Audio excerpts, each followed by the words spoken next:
Hello, this is ZTX, and welcome back to Creepypastas. And this one is called The Thief in the Yellow Robe. Let's get right into it. My training in cooperative literature, my miserable graduate school experience in particular, taught me that there is much productive work to be done outside of one's own academic department. You learn new things by diving into other disciplines. In turn, you come away with fresh ideas, and in turn, those can be synthesized into worthwhile discourses that can open exciting, untraveled pathways for your field. There is a good reason why some of the most influential thinkers in the study of literature, Freud, Marx, Foucault, Derrida, to name a few, all came from fields seemingly unrelated to it. Therefore, when I found that half of my department's faculty, the half that apparently had no hand in my hire, despised me for reasons of varying merit, I began to look to other departments, if not for friendship, then at least for a less hostile work environment. I settled upon the theater department, although I had never formally studied drama. I had been involved in my high school's theater troupe long ago, and felt that my cursory knowledge in the innumerable plays I had read over the years would serve me well in any conversation among the professors. And indeed they did. I became fast friends with much of the theater faculty. When I was not teaching, and not trapped in my building by my bi-weekly office hours, I whiled away the time in the Q, Fine Arts Center, chatting up my colleagues, watching rehearsals, or even guest lecturing on Spanish and Russian tragedians. Among my closest companions was one Professor B, a gifted teacher and a playwright of some small renown. She had been granted tenure several years before my arrival at the university on the strength of a trio of semi-historical plays she had written. After that, she had, by all appearances, run out of ideas. Although she numbered among the university's finest educators, and despite her many successful stagings of classic dramatic works, her output of original plays had clearly stalled. A persistent rumor,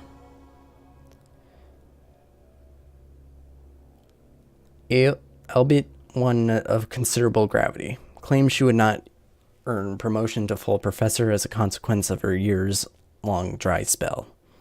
I could only think of what tremendous shame it would be not to raise Professor B's rank. Certainly I was prejudiced in her favor, but my favor came less from the caprices of human attraction, and more from what I had seen of her as a teacher. In addition to her unparalleled skill in the classroom, she handled student crises with the greatest experience, where a lesser mortal would have failed or been driven to wit's end. One such instance I remember in particular. A graduating student, bedraggled and in tears, sought her counsel while the two of us enjoyed our lunches beneath the Q Center's proscenium arch. I wish I had not been there to intrude on the conversation, but he began to spill out his story before I could make myself scarce. The student claimed that one of the other drama professors, after granting him top marks on the final project, had proceeded to steal the script he had submitted, turning it into soon-to-open Broadway production, whose writing credits were in his professor's name. The poor student only found out from an actor friend of his in New York City, whose familiarity with the student's project caused her to mention it during a phone conversation. What could be done? Who would believe him if he brought forth the accusation of plagiarism? Professor B thought long and hard about the question. Then, to my utter astonishment, she advised the student not to raise a ruckus. I prepared to interject, but before I could, Professor B said something that I have kept with me ever since. It is less discouraging to be stolen from, she said, than need to steal it. Indeed, she went on, this student was clearly a talented writer. The professor's theft constituted his proof. Let him write more. Meanwhile, the professor's inevitable failure to produce quality plays in the future coupled with knowing his accolades came from a work not his own, would be a vengeance more emotionally devastating than any the student could inflict. Her recommendation succeeded. The professor, tormented by the string of flops and critical pans, quit the trade a broken man. The student, taking up his pen with renewed fervor, went on to write several extremely successful plays that continue to run in theaters across the country. In the meantime, Professor B had spared the offending professor further ignominy, and protected the student from a protracted legal battle he may not have won. The more I thought about her sage advice, the more I wished that I, too, could be so farsighted and effective. I would have modeled my own advisement after hers, if only I knew how to practice it. Thus, it was with great distress that I watched Professor B's chances for promotion slip away, as no new ratings materialized with the passing months, and my concerns grew all the more acute when she disappeared a couple of days after the semester's end. She would answer neither phone calls nor emails, and her house remained empty each time I tried to pay a visit. I told myself that, in all likelihood, she had retreated to some skilled haven, devoid of cellular reception and internet connections, where she could work on a play without distraction. Even so, a dark inkling led me to wonder whether she might have suffered a mental breakdown from the mounting pressure to compose another worthy drama. Her absence and silence did little to still my fears. Professor B returned several weeks later, offering no explanations. She did not need any. For when I next saw her, during a chance encounter in the university library, she held in her hands a sheaf of papers bound with brass fasteners, a completed manuscript. Leaden pouches saged beneath her eyes, and her hair looked disheveled as if it was by a sudden wind. But I imagine her frantic efforts at writing were to blame for her haggard appearance. After all, I too had endured many a binge writing session in my time. I knew what kind of toll it excited. Furthermore, when Professor B gave me a calmly victorious smile and thrust her manuscript into my hands, any worries I had for her well-being evaporated. She would be fine, I thought. Any energy she spent on her play would be returned to her tenfold.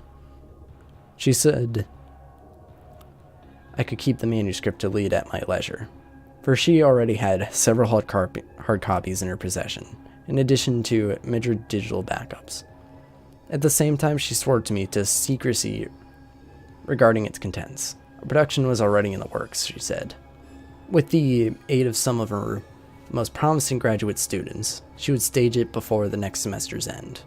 Of course, I was welcome to watch their rehearsals, provided I remained equally as reticent as I did concerning the script. I gave her my word that I would keep the door of my lips, and looking forward to reading her latest masterpiece. That night, instead of pursuing my own research, I sat at my desk with the manuscript, as I knew I could accomplish nothing else until I read Professor B's latest work. What an opportunity I enjoyed. Was this what it felt like to read a play by Ibsen or Miller before it appeared on stage? My excitement darted through me like an electric current as I glimpsed the first page, where the play's title, The Thief in the Yellow Robe, seemed as freighted with meaning as the epitaph on an ancient grave. I must admit that I can make little sense of Professor B's title. It alluded to no literary work or figure that I knew of, and as I read more, its referent became still more opaque, for no character representing a thief, much less one clad in yellow, appeared in the play. The action, from what I could determine, consisted of the nonsensical banter of a group of courtiers at a lavish banquet. Their exchanges appeared coherent at first, devolved long before the end of the first act. They barely seemed to converse with one another. Each spoke in line of virtual non sequitur to whatever dialogue preceded it. It was as if Professor B had written a complete draft of the play that included an additional character, whom she removed upon its completion, leaving the rest of the script intact. Resonant text was not without humor, but I felt more bafflement than levity upon finishing it. What was I to make of such a work? At first, I imagined that poor Professor B truly had cracked under a creative stagnation, and that I beheld the product of a damaged mind. I soon scowled myself for the thought. However, it was perhaps more plausible that Professor B's play tackled the theater of the absurd with a nuisance beyond my powers of analysis. After all, Beckett, rather notoriously, had brought forth plays that eroded language and that meaning. In a similar vein, the promised antagonist in Lysico's The Bald Soprano never materializes, except for a single mention in the largely incoherent exchanges between the play's characters. The point behind such plays might intentionally seem inscrutable, but inscrutably and non-existence are different things entirely. My responsibility as a reader was to find the point, not to pronounce it absence. Moreover, the work I read was merely the embryo of a finished play. The script furnishes a mere fraction of the actual performance. The lighting, sounds, set design, costumes, makeup, and acting all led something to the play's meaning, having only the text to consult, then left me at a disadvantage. Therefore, I placed my trust in Professor B's abilities, telling myself that The Thief in the Yellow Robe would prove for more understandable, if not downright illuminating, when she brought it to the stage and joined it to the other trappings of the theater. Although rehearsals began within the week, I chose not to drop in on Professor B and her students until their early dress runs. By then, I reasoned the play would carry some semblance of its true form, but nonetheless remain distant from its final version. As such, without spoiling, all I would behold on the play's opening night. I could see something markedly different from the text I read, and perhaps come closer to fathoming Professor B's peculiar genius. I sat in on their second dress rehearsal, taking advantages of the auditorium's unoccupied front row. Professor B welcomed me, but sat a short distance away in order to take notes on the performance. The house lights went out, and the curtain rose, revealing a set designed like a grand medieval hall. The student actors, all in period clothing, managed to inject quite a bit of character in their bizarre lines. "Such bounty," said the queen, a young actress made old by some make-up wizardry. "Let him feast," replied a noble lady portrayed by the knockout blonde that every theater droopy seems to have. "I'll bring the wick," a portly nobleman put in, as if it were a witticism. As the play progressed, I noted that each ingredient in the production seemed of the highest quality, but added little to my understanding of the script. Everything on stage thrummed with life, yet remained incomprehensible. With some imagination, the play I watched could have passed for something by David Lynch, if he ever tried his hand at live theater. Alas, unlike a work of Lynch, I could not determine what part of my brain I needed to deactivate in order to appreciate Professor B's play. I began to worry that The Thief in the Yellow Robe would flop, an unprecedented occurrence in Professor B's career, and wondered whether such a blemish would fatally stain her record. Despite my misgivings, I made sure to attend the play's opening night. If Professor B were doomed to failure, the least I could do was to stand by her side and offer my solidarity.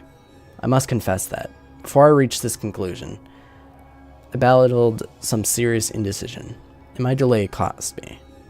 In the time it had taken me not to act, the show had almost sold out, and the best ticket I could buy would grant me a seat on the upper mezzanine. When I arrived at the theater and claimed my spot, I was so high above the action that I felt like a bird lost in the rafters. A sea of people murmured and shifted in the packed auditorium below, while the proscenium arch's heavy curtain undulated with a rhythm like breathing. Somebody tapped me on the shoulder, and when I turned to look, who did I find but Professor B? Waving, she gave me an impish grin. I asked her what in the world she was doing up here. Then, when surely she ought to be down in the front rows, she laughed. "What good could I do down there?" she asked. "It's out of my hands now. Besides, I prefer to watch all my plays through the mezzanine. Its advantage I seldom have the chance to enjoy during rehearsals. We pursued the man to my right to switch seats with her. The two of us sat shoulder to shoulder as the house music faded, and the lights slowly retreated into the dimming lamps. The spotlight activated with the sound of pounded metal, beaming a harsh circle into the rippling curtain. The audience applauded as the curtain lifted, exposing the detailed banquet hall.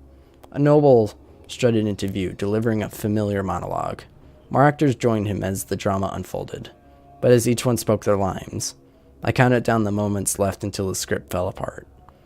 How would the audience respond? My nervousness was palpable, but Professor B seemed unfazed. I could not imagine the source of her confidence. The Queen's second monologue would wound to its close. It marked the point of no return. Once the prince began to speak, Professor B's career would be over. Before the prince could make his nonsensical interjection, a figure wearing a yellow hooded robe that completely obscured the face and body beneath glided onto the stage from the left wing. A fine mist billowed him from underneath the robe's folds, coating the ground in figure trod. But a marvelous effect, and undoubtedly a challenge to mount. An haunting voice that sounded at once female and male, as if a man and woman smoked the same words simultaneously. The figure certainly recited a monologue. Those words were pure poetry. The beauty of it all threatened to overwhelm me. Was this the character from whom the play derived its name? Must have taken nothing short of brilliance to conceive of and create such a being. Here at last was the saving grace of Professor B's drama. I placed my hand on her arm and congratulated her for such a masterstroke. When she faced me, however, she wore a stricken expression. She staggered to her feet and began to wend her way through the occupied rows toward the exit. The players on stage continued their performance, seamlessly incorporating the figure in yellow. Had the months of intense stress finally broken Professor B? Now that she was out of danger and loosened her guard, I followed in her wake, catching up with her in the hallway outside. She shook violently and steadied herself against a wall. I helped her to stay upright and asked her what was the matter. There was no cause for despair in the moment of triumph. She turned to me, intense fear smoldering in her eyes. That person, she said, wasn't in my rehearsals. How clever of her. I remembered that the script seemed to allude in an unexpected guest. What better way to emphasize that feeling than by forcing a surprise on her cast? I heard of directors using unorthodox means to coax memorable performances from their actors. A built never in a theatrical context. Only antics of Tarkovsky or Kubrick sprang to mind. I congratulated her on joining their elite ranks, if not surpassing them. You don't understand, Professor B said, her strained voice scarcely louder than a whisper. I've never seen that figure before. Either I have no idea who might be under that robe. Whoever it is, I said, he or she seems quite familiar with your play. Professor B's jaw began to tremble. She bit her lip. Her body threatened to convulse. It's not my play. My face must have betrayed my shock, although I fought to suppress it, lest I cause her any further distress. I translated it, she stammered, but I didn't write it. I found it. A typed Latin manuscript, buried in the periodicals section of the university library. No binding, no call number, nor was it on file in our database. It was as if someone had left it there and forgotten. Or left it there deliberately. I didn't add. And I was so desperate, she continued. You know I wouldn't have done it unless. I had no words to offer here. My students all know how to improvise, said Professor B, so they'll carry the show if I let them. But I have the worst feeling about this. I have to stop the performance. We descended to the ground floor, Professor B several strides ahead of me, as she rounded a corner toward the dressing rooms. I approached one of the auditorium doors. Curiosity had overtaken me, and I had to know the state of the play. I gently tugged on the door so as not to distract the audience. It would not budge. I applied more force, and still it remained firmly shut. Muffled voices filtered through from the other side. What was going on? I made my way to the dressing rooms where Professor B berated the stage manager. "Who's that out there?" she demanded. "Why did you let him on stage?" She didn't come through this way, the stage manager said. "I thought it was your idea, and it fit the place so well, Professor B shoved the stage manager aside, taking his two-way radio. In her haste, she had knocked it off frequency and could not find the channel to communicate with her technicians. She threw the radio aside and it broke into pieces on the floor. "I'll need to go out there," she said. "I must give them some excuse for calling off the show." "The auditorium doors are locked," I told her. "Be careful not to cause a panic." "They are," she cried, "but I didn't. Who, on guard?" As she darted off somewhere I could not see, I peered out from the wings. The figure in yellow stood in the center of the stage, while the cast had arranged themselves in various postures of submission nearby, the mist coiling around them. The dialogue proceeded as expected, except for the robed figure's two voice contributions. The air around me felt chilled, but my lungs tingled and burned as I breathed it. The audience looked on, enraptured. "I am no thief," the yellow figure intoned, "for one can only steal what is not given." "I give you my eyes," said the queen. "These ears are yours," said a nobleman. "Take my heart," said the princess. The cast began to claw at themselves. I heard the slick sound of rending flesh and urged myself to turn away, but I could not pull myself from the grim spectacle before me. Nobody in the audience made a sound. They seemed every bit as entranced as I was. "Drop the curtain," I heard Professor B's voice in the catwalk high overhead. "Can't you hear me? Drop the curtain." The cast lay in the fisted heat on the stage, the robed figure towering above their fallen bodies. Their mutilations looked so severe as to be fatal. A single cast member seemed to breathe, but her breaths were shallow and labored. The figure paid the bloodied students no heed. One yellow sleeve had risen in a peremptory gesture. It looked empty and hollow, then it pointed toward the audience. "Even my serenity hinges on the charity of my subjects," said the figure, though the melody remained in its voice. The poetry of its words seemed to have vanished. "Without their compliance, I am nothing." To my horror, the cast managed to speak. "We will what you will," they murmured. Without my volition, I, too, had mouthed those words. The desecrated cast stood up in unison, their wounds dripping. The fat man who promised his heart held it in his hand, and a gaping hole bore through his thick chest. How could he stand? My fright was worse than I had known, but I did not avert my eyes. The cast reached into the deep gashes they had torn into themselves, and each drew forth a prison blade from the opening and glistening in the spotlights. They lined up beside the rope's stranger in two dragged flanks and turned the audience. "Drop the curtain," Professor B shouted. "I take only what my people offer me," said the figure in yellow, "and only if they be blessed with obedience." "Such bounty," said the blinded queen, her age makeup melting off her face in grotesque streams. "If my people will let me to eat," said the yellow figure, "then I eat." "Let him feast," said a noble lady whose patchy scalp oozed where she ripped out her flowing blonde locks. "And if my people build me a sacrificial pyre," the figure proclaimed, as the cast advanced toward the edge of the stage with their weapons drawn, "then I light it at their command." "I'll bring the wick," said the heartless nobleman. I heard the sing of sharp metal as the gored cast prepared to pounce on the audience. Then a crashing noise thundered in the catwalks. The heavy proscenium curtain fell unrestricted from the arch above, its anchor ropes trailing after its weighted base, and cracked against the stage floor with a nose like a breaking bone. A rush of scorching air knocked me onto my back, slamming the stage door behind me, rattled in its frame as fierce winds lashed the wood. Roaring applause erupted on the other side. Wincing with pain, I raised myself and stumbled toward the door. Its knob felt warm in my palm. I pulled it open. Professor B stood on the other side staring at the stage.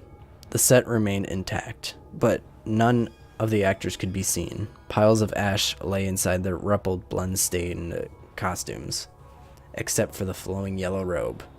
It was nowhere to be found.